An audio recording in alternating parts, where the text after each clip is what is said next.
Okay. అలా అతిగా ఇది అతే అంటారా సార్? నేను అనట్లేదు, వాళ్ళ అతి అనుకునే వాళ్ళకి మీ సమాధానం ఏంటి? ఇదే నా సమాధానం. ముందు నీ ఉన్న నలుపు చూసుకో, తర్వాత అవతల వాళ్ళ గురించి కమెంట్ చేయి అంట. ఓకే. మనం ఎప్పుడు కూడా మేము పతివ్రతలు అని మగాడు కానీ ఆడదు కానీ నటించకూడదు. ఎదురు అసలు నువ్వు మంచిదానో చెడదానో, నేను మంచిదానో చెడదానో సార్? నేనెవరిని సార్ మిమ్మల్ని కమెంట్ చేయడానికి? నేనెవరిని సార్ మీ వెనకాల మాట్లాడడానికి? నీకు దమ్ము ధైర్యం ఉందంటే ముందొచ్చి మాట్లాడు. వెనకాల ఎందుకు? ఈ రోజు వరకు ఒక క్యారెక్టర్ ఆర్టిస్ట్ మగాళ్ళ గురించి కానీ ఆడదాని గురించి కానీ నేను ఈ రోజు వరకు వెనకాల కమెంట్ చేయలేదు. నేను 4 కాంపౌండ్లో వెల్కమ్ సార్, హ్యాపీగా వెళ్తాను. నేను బాలయ్య బాబు గారితో మాట్లాడతాను, వెంకటేష్ బాబు గారితో మాట్లాడతాను, నాగార్జున గారితో మాట్లాడతాను, చిరంజీవి గారితో మాట్లాడతాను, ఎన్టీఆర్ గారితో మాట్లాడతాను, అందరితో మాట్లాడతాను. అందరూ నన్ను చాలా వెల్కమ్ చేస్తారు. నేనంటే ఇష్టం. ఇక్కడ విషయాలు అక్కడ విషయాలు అక్కడ మాట్లాడను, ఒకరిని కామెంట్ చేయను. మనం ఉన్నాం సార్, ఇంతసేపు మనం కూర్చున్నాం, నవ్వుకున్నాము, గ్యాప్లో బ్యాటిల్ మార్చే టైంలో జోకులు వేసుకుంటున్నాం, సరదాగా ఉన్నాం. ఎక్కడైనా ఏ అమ్మాయి గురించి మాట్లాడడం కానీ ఇంకొక ఆ క్యారెక్టర్ ఆర్టిస్ట్ని తిట్టడం కానీ చేశానా ఈ గ్యాప్లో? అవసరం లేదు సార్. ఎందుకు సార్? నాకు టాలెంట్ ఉంది, ఒకళ్ళని తిట్టి నేను పైకి రావక్కర్లా, ఒకళ్ళ గురించి బ్యాడ్గా మాట్లాడి పైకి రావక్కర్లా. అలా నువ్వు రావాలనుకునేటప్పుడు నీ పతనం అక్కడే స్టార్ట్ అవుతుంది. సో నేను ఇంతమందిని చూశాను అలా పతనం. నేను 89లో ఇండస్ట్రీకి వచ్చాను సార్. నాతో ఎంతమంది క్యారెక్టర్ ఆర్టిస్టులు, ఎంతమంది హీరోలు, ఎంతమంది హీరోయిన్లు ట్రావెల్ చేస్తుంటారు కదా? వాళ్ళందరూ ఏరి నేనే ఎందుకున్నాను? నాలో ఒక మంచో ఏదో లేకపోతే ఇన్ని రోజులు నన్ను ఎందుకు సార్ ఉంచుతారు ఇండస్ట్రీలో? ఓకే కదా? సో నేను ఒకళ్ళ గురించి, ఒక అమ్మాయి గురించి కానీ ఒక అబ్బాయి గురించి కామెంట్ చేయను సార్. అదేలే. ఇంకొకళ్ళు కామెంట్ చేస్తే బయట వాళ్ళని, నా ముందు ఎవరినైనా వేరే అమ్మాయిని కామెంట్ చేసినా ఊరుకోను, అలాగే నా గురించి వాళ్ళు కామెంట్ చేసినా ఊరుకోను. నేను అడిగేస్తాను. అడిగినప్పుడు వాళ్ళకి నొప్పి వస్తుంది అంతే. కానీ ఈ విషయంలో నేను చాలా ప్రౌడ్గా ఫీల్ అవుతున్నాను. అది ఓకే. నేను మాట్లాడుతుంటే గుర్తొచ్చింది, మీరు ఒక దగ్గర ఇక్కడ మోహన్ గాంధీ గారి సినిమా కంఫర్ట్ లేదని దాంట్లోంచి బయటకు వచ్చాను ప్రాజెక్ట్లోంచి అని చెప్పారు. కంఫర్ట్ అంటే? కంఫర్ట్ లేదని కాదు సార్. యాక్చువల్గా మోహన్ గాంధీ గారి సినిమా ఆడది అనే సినిమా చేస్తున్నాం సార్. నేను అప్పుడే ఫ్రెష్గా ఇండస్ట్రీకి వచ్చిన కొత్తలో 2-3 సినిమాల తర్వాత 4వ సినిమానే ఏదో బాగా యాక్ట్ చేస్తున్నాము. ఆయన మంచి అంటే ఉన్న 4 ఫ్రెండ్స్లో నాకు ఇంపార్టెన్స్ ఇచ్చారు. సాంగ్, డ్యాన్స్, అసలు మనకి డ్యాన్స్ కూడా రాదు, అప్పుడే వెళ్ళాం ఇండస్ట్రీకి. అయినా కూడా మేనేజ్ చేసి డ్యాన్స్లు అన్నీ చేసేస్తున్నాం. నవ్వుతేనేమో ఏ అమ్మాయి నవ్వుతున్నావేంటి, నవ్వుకు అంటే బాబాయ్ ఎందుకు వచ్చిన గొడవ అంటే అప్పుడు ఎంత భయం ఉంటుంది సార్. కెమెరా, డ్యాన్స్ రాదు, పాట పాడాలి రాదు మనకి, అయినా బాగా చేస్తున్నాను. సింగిల్ టేక్లు అన్నీ ఓకే అవుతున్నాయి. ఆ అమ్మాయితో పాటు నేను చేస్తున్నాను.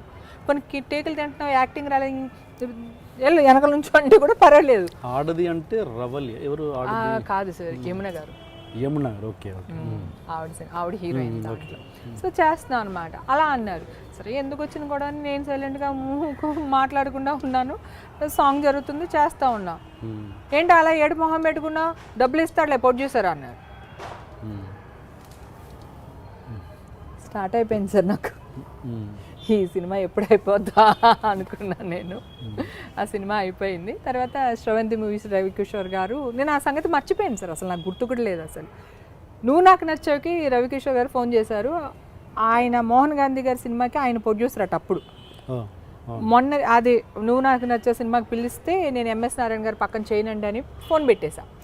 ఇప్పుడు చూడండి, నా వయసు పెరిగిపోయింది. ఎంఎస్ నారాయణ గారితో వీళ్ళందరితో డబ్బు పెరిగింది, వయసు పెరిగింది. నాకు లేని వయసు నేను తెచ్చుకున్నాను బికాస్ ఆఫ్ వీళ్ళందరితో యాక్ట్ చేయడం వల్ల. అందుకని పెట్టేస్తే ఆయన పిలిచారు, ఆఫీస్కి పిలిచారు రమ్మని. వెళ్ళాను. త్రివిక్రమ్ గారు, విజయభాస్కర్ గారు వీళ్ళు ఉన్నారు. చెప్పారు, ఏంటమ్మాయి నీకు అంత పొగరేంటి నీకు, అప్పుడేమో మోహన్ గాంధీ గారి డైరెక్టరా చేయనని ఫోన్ పెట్టేసా. నాకు అసలు గుర్తు కూడా లేదు సార్. ఆయన అడిగారట, మోహన్ గాంధీ గారి సినిమా అమ్మాయి ఇట్లా క్యారెక్టర్ ఉంది చేయాలి అని అడిగితే మోహన్ గాంధీ గారి డైరెక్షన్లో నేను చేయనని చెప్పి పెట్టేశానంట. నాకు అసలు గుర్తు కూడా లేదు సార్. ఆయన ఆ సినిమాకి గుర్తు చేశారు. అంటే బికాస్ ఆయన ఏంటంటే నవ్వితే ఆడమంటున్నాడు, ఏడిస్తే నవ్వమంటున్నాడు, మనకి ఎందుకు వచ్చిన గొడవ అని, అంతే తప్ప నాకు వేరే కంప్లైంట్లు ఏం లేవు ఆయన మీద. ఓకే. అలాగే మన బోయపాటి శ్రీను గారు హేమా బాగున్నావు అంటే ఆయనకి పెద్ద కౌంటర్ ఇచ్చారంట. హేమా బాగున్నావా అంట, అర్థం కాలేదు. హేమా బాగున్నావు ఈ రోజున అంటే ఏదో పెద్ద కౌంటర్ ఇచ్చారంట. ఆయన అసిస్టెంట్ డైరెక్టర్గా ఉన్నాడు. ఓ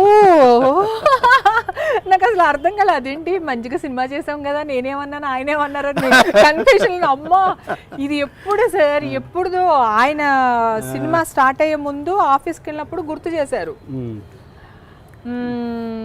అన్నయ్య సినిమా చేస్తున్నాము, నేను సౌందర్యకి మదర్ క్యారెక్టర్, చిన్నప్పుడు ముత్యాల సుబ్బయ్య గారి దగ్గర అసిస్టెంట్ డైరెక్టర్గా పనిచేసేవారట ఆయన. ఆయన వచ్చి డ్రెస్ చాలా బాగుందండి అన్నారంట. నేనంటే ఇది నా దగ్గర చెప్తారేటండి, నేను మగాడినే కదా, నా అమ్మాయి దగ్గర చెప్పండి అన్నానంట. నేను మగాడిని కదా నా దగ్గర చెప్పకండి అన్నానంట. ఆయన పాపం చాలా అంటే అప్కమింగ్ స్టార్టింగ్లో ఉంటారు కదా, ఇదేంటి ఇవిడ ఇలా అనేసింది అనుకున్నారంట ఆయన. నాకు తెలీదు. రీసెంట్గా ఆ సినిమా స్టోరీ వినడానికి వెళ్ళినప్పుడు క్యారెక్టర్ ఇచ్చినప్పుడు నా క్యారెక్టర్ చెప్పడానికి పిలిచారనమాట.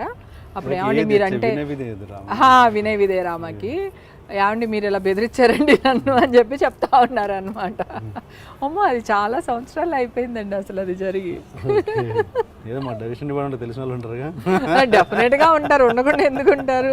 సో అక్కడ వినోళ్ళు ఎవరు అని ఉంటారు. కానీ నేను కూడా షాక్, అవునా సార్ అన్నా. నాకు అప్పుడు అంత ఐడియా లేదు. కాకపోతే ఏంటంటే సార్, ఇండస్ట్రీలో మన ఇలా లేకపోతే ఎవరైనా ఏమన్నా అంటారేమో, ఎందుకు కొంచెం మనం రఫ్ అండ్ టఫ్గా ఉంటే మంజోళ్ళకి ఎవరు రారు. నేను తప్పు చేయను సార్, నా విషయంలో ఏమైనా తప్పు చేస్తే ఊరుకోను అంతే. అది కొంచెం అవతల వాళ్ళు జీర్ణించుకోలేకపోవచ్చు, అది నేనేం చేయలేను దానికి. అట్లా ఉన్నది ఉన్నట్టు మొహం మీద మాట్లాడేస్తాను. ఇలా ఇంత కెరీర్లో మీకు ఇలాంటి ప్రాబ్లమ్స్ ఏం రాలేదా? మీటూ లాంటి ప్రాబ్లమ్స్? నాతో మీరే అన్నారుగా హేమతో ఎందుకు నమస్కారం అని, ఇంకా ఇవి కూడా జరుగుతాయా కదా.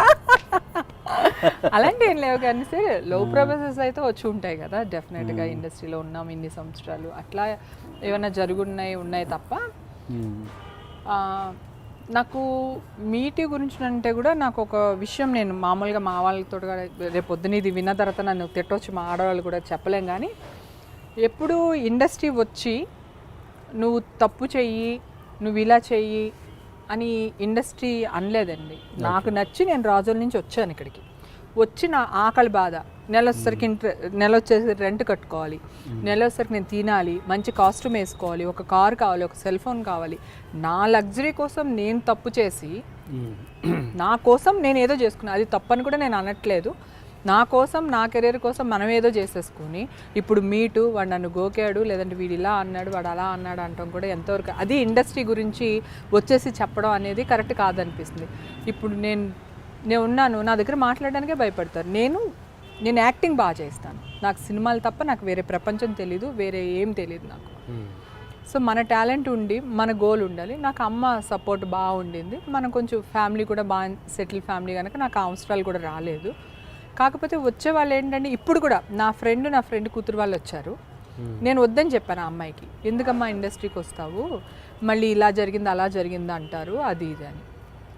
సో ఇప్పుడు వాళ్ళకి కొంచెం రెంట్ కట్టుకోవడానికి ఇబ్బందిగా ఉంది, బట్టలు కొనుక్కోవడానికి ఇబ్బందిగా ఉంది, ఆల్బమ్ చేయించాలి, 50-60 వేలు కావాలి, లేవు.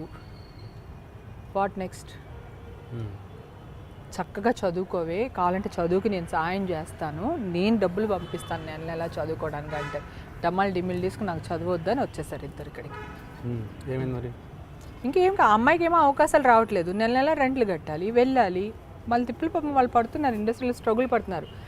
సో అట్లీస్ట్ ఆడదాన్ని ఓ మేనేజరో, ఒక అసిస్టెంట్ డైరెక్టరో, పోనీ ఒక డైరెక్టరో, లేదా బయట సాఫ్ట్వేర్ ఇంజనీరో, లేదా ఇంకో పెద్ద బిజినెస్ మ్యాన్ ఎవరో ఒకళ్ళు ఆదరించి ఏదో ఒక అండర్స్టాండింగ్లో అట్లీస్ట్ డబ్బులు, తినడానికి తిండి ఏదన్నా చేస్తారు.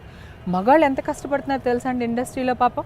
వాళ్ళ గురించి ఎవరైనా ఆలోచిస్తున్నారా? ఆడవాళ్ళం కనుక మేము మాట్లాడేస్తున్నాం, పాపం వాళ్ళు బయటకు వచ్చి చెప్పుకోలేరు.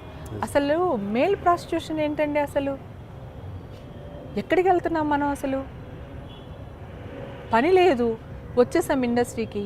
వాళ్ళ కష్టం, ఆడపిల్లకైనా ఇంత ముద్ద దొరుకుతుంది కానీ మా ఇండస్ట్రీలో పాపం మగపిల్లలు ఎంత బాధపడతారో తెలుసండి. వాళ్ళకి ఇల్లులు ఇవ్వరు, ఇల్లులు ఇచ్చినా రెంట్లు కట్టలేరు. పోనీ ఏదైనా ఇప్పుడు ఆడపిల్లకు ఒక ఆప్షన్ అని ఉంది, వాళ్ళకి అది కూడా లేదు పాపం. వాళ్ళ పరిస్థితి ఏంటండి? ఎంతమంది అంటే మనకి తెలియదు, కానీ వాళ్ళు ఎంత సఫర్ అవుతారో. మంచినీళ్ళు తాగి 3 పూటలు 4 పూటలు, ఒక పూట భోజనం దొరికితే ఆ బ్రాబరాగా తిని మళ్ళీ 3 పూట్ల వస్తుండటం. అసలు మగ్గ ఆర్టిస్టులు అండి ఎంత కష్టపడుతున్నారో అసలు. అలాంటి వాళ్ళకి మీరు ఏమైనా సపోర్ట్ చేస్తుంటారా? 100% చేస్తుంటాను సార్. అలా సపోర్ట్ చేసిన వాళ్ళలో పూరి జగన్నాథ్ గారు కూడా ఒకరు. అప్పుడు స్టార్టింగ్లో కృష్ణుడు మన వాళ్ళు అంటే వాళ్ళు బాగా రాజులు, బాగా డబ్బున్న వాళ్ళే, కానీ ఇండస్ట్రీకి వస్తే పాపం జగనన్నతో ఉండేవాళ్ళు కదా, వాళ్ళతో పాటు అందరికీ తినిపించటాలు ఇవన్నీ అట్లా ఉండేది.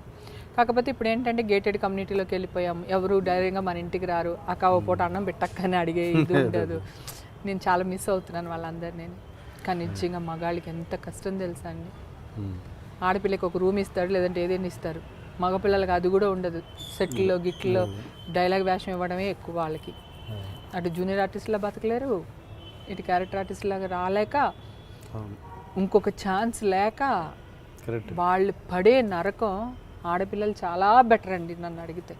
నన్ను అమ్మ క్షమించండి, ఆడపిల్లలు తప్పుగా అనుకోవద్దు, చాలా నరకం అనిపిస్తున్నారు సార్ మగపిల్లలు. పాపం ఈ ఫైటర్స్ వెనుక నిల్చునే బ్యాచ్ ఇవన్నీ పాపం చాలా కష్టాలే, చాలా కష్టాలు సార్. ఇందిరానగర్, కృష్ణానగర్, గాయత్రి నగరు అక్కడ ఉండే కుర్రాళ్ళు పాపం చాలా ఇబ్బంది పడుతూ ఉంటారు. మనం చెప్పలేం, వర్ణాతీతం వాళ్ళ బాధలు. ఒకడు ఒక 10 రూపాయలు తెస్తే ఆ 10 రూపాయలు 10 మంది 10 టీలు తాగేసి, అంటే ఆకలి చంపుకోవడానికి అట్లా. ఆడవాళ్ళు చాలా బెటర్ సార్ ఇండస్ట్రీలో. నేను ఒకటేంటంటే, ఇండస్ట్రీ వచ్చారు మీ సెల్ ఫోన్ల కోసం. మేము 250 రూపాయలు ఇంట్లో ఉండేదాన్ని సార్. నేను అలా 1500 ఇంటికి వచ్చాను హైదరాబాద్ షిఫ్ట్ అయినప్పుడు. అలా పెరుక్కుంటూ ఇప్పుడు ఒక ఇల్లు కొనుక్కున్నా. నేనైతే 4 లక్షలు ఇల్లు కొనడానికి 1,00,000 రూపాయల లోన్కి చెప్పులు అరిగేటట్టు బ్యాంకులకు తిరిగా. ఎందుకంటే మాకు అప్పుడు ఐటీ లేదు. మేము సంపాదించే డబ్బులకి ఐటీ ఎక్కడ ఉంటుంది అప్పుడు. దానికి లోన్ 1,00,000 రూపాయల లోన్కి కింద మీద తిరిగి కొన్నాం. ఇప్పుడు మీరు ఇందాక అడిగారు హేమకి ఇన్ని ఆస్తులు ఎక్కడ వచ్చినాయంటే, బ్యాంకులో లోన్లు కూడా వచ్చినాయండి ఆస్తులతో పాటు. కోట్లు లోన్లు అవన్నీ కట్టాలి కదా, సో అవి కూడా వచ్చినాయి ఆస్తులతో పాటు. అట్లా అండి పాప. మనం మెయింటైన్ అవ్వడం కోసం మనం ఒక తప్పు చేసేసి ఇదిగో ఇండస్ట్రీకి వచ్చామో మేము ఇలా అయిపోయాము అనడం కూడా, బ్లేమ్ చేయడం కూడా కరెక్ట్ కాదు ఆడపిల్లలు కూడా. వాళ్ళనే ఆలోచించుకోమంటున్నాను నేను. నాకు ఆడపిల్ల అంటే చాలా ఇష్టం. నేను ప్రతి అమ్మాయికి సాయం చేస్తూ ఉంటాను, మంచి చెడు చెప్తూ ఉంటాను. కానీ అది ఇండస్ట్రీ మీద తోసేపోతుంది. ఇండస్ట్రీ నా ప్రాణం. నాకు 7th డిస్కంటిన్యూ చేసి ఇక్కడికి వస్తే నన్ను ఈ రేంజ్లో మీకు ఇంటర్వ్యూ తీసుకునే రేంజ్కి నన్ను ఇండస్ట్రీ ఎదిగేలాగా చేసింది. ఎంతమంది హీరోలు ఉంటారు, నాగార్జున గారు ఎప్పుడు అంటారు కదండి, 100 మంది ఉన్న యూనిట్లో ఒక ఆడపిల్ల ఉంటుంది, ఆడపిల్లను మనం చాలా జాగ్రత్తగా చూసుకోవాలంటూ ఉంటారు ఆయన. మరి మా దాంట్లో రేపులు ఎవరైనా చేశారండి? ఇండస్ట్రీలో కుర్రాళ్ళు కానీ, మా డైరెక్టర్లు కానీ, రైటర్లు కానీ ఎవరైనా రేపులు చేశారా? పిక్ పాకెటింగ్ చేశారా? దొంగతనాలు చేశారా? మాకు పెళ్లి చేసుకోవడానికి పిల్లనివ్వరు, ఉండటానికి ఇల్లు ఇవ్వరు. మా చెల్లి, మా మహాతల్లి ఈ మధ్యన పెట్టిన ఫిట్టింగ్కి ఆడవాళ్ళకి కూడా ఇల్లు ఇవ్వట్లేదు, ఇచ్చిన వాళ్ళు కూడా గెంటేశారు. మీరు ఇందాక అన్నారు కదా, మీరు సెటిల్ చేసుకోవాలండి, మీడియాకి రాకూడదు, ఇందాక సురేఖ విషయంలో మాట్లాడుతుంటా అన్నారు కదా. నాకు అమ్మాయి అంటే ప్రాణం అండి. ఈ రోజు వరకు ఏదో మీరు అంటున్నారు ఒక చిన్న గ్యాప్ వచ్చిందని, కానీ మా ఇద్దరి మధ్యన అలా ఏం ఉండదు. అది నాకు ప్రాణం, నాకు అదంటే ఇష్టం, నేనంటే దానికి ఇష్టం. మా ఫ్రెండ్షిప్ అలాగే కొనసాగుతూనే ఉంటుంది, దాంట్లో నో డౌట్ అనమాట. కానీ ఇండస్ట్రీని బ్లేమ్ చేసిన, ఇండస్ట్రీని ఏమన్నా అన్నా నేను ఊరుకోను సార్, నచ్చదు. ఎందుకంటే నేను ఇండస్ట్రీలో పుట్టి పెరిగినట్టు పెరిగాను నేను. అంటే తెలియని దాన్ని నేను ఎట్లా అంటారు సార్?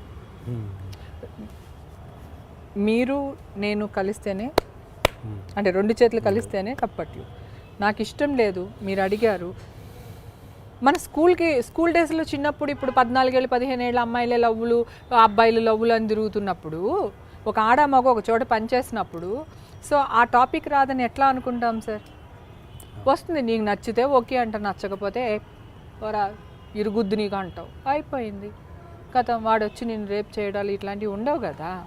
సో ఇది ఎక్కడ లేదు అంటున్నాను. దీన్ని ఇండస్ట్రీకే ఫోకస్ చేసి ఇండస్ట్రీనే ఎందుకు అంటున్నారు అనేది నా కంప్లైంట్. అదే ఓన్లీ గ్లామర్ ఫీల్డ్ కాబట్టి ఇందాక నేను ఏమన్నాను సార్, నా కూతురని తెలియనంతసేపు ఫ్రీ బర్డ్ సార్. నా కూతురని తెలిస్తే అన్నీ మళ్ళీ నూతిలో కప్పలాగా దాన్ని లోపలే పెట్టాల్సి వస్తుంది అని అన్నాను. మాకెందుకు సార్ ఈ తిప్పలు? మిమ్మల్ని ఎంటర్టైన్ చేస్తున్నాం కదా, మీ పెళ్ళం బిడ్డలు కూడా మా వల్ల పోషించుకుంటున్నారు, కనీసం మాకు కొంచెం రెస్పెక్ట్ ఇవ్వండి అని అడుగుతున్నాను నేను, అంతే, ఇంకేం లేదు. సో ఆడవాళ్ళు మగవాళ్ళు ఇద్దరు కష్టపడతారు సార్. ఇక్కడ రేపులు చేసేవాళ్ళు ఎవ్వరూ లేరు. మా వాళ్ళు చాలా మంచివాళ్ళు. బయట సొసైటీలో ఉన్న జనాలకి అందరికంటే కూడా మా వాళ్ళు చాలా మంచోళ్ళు.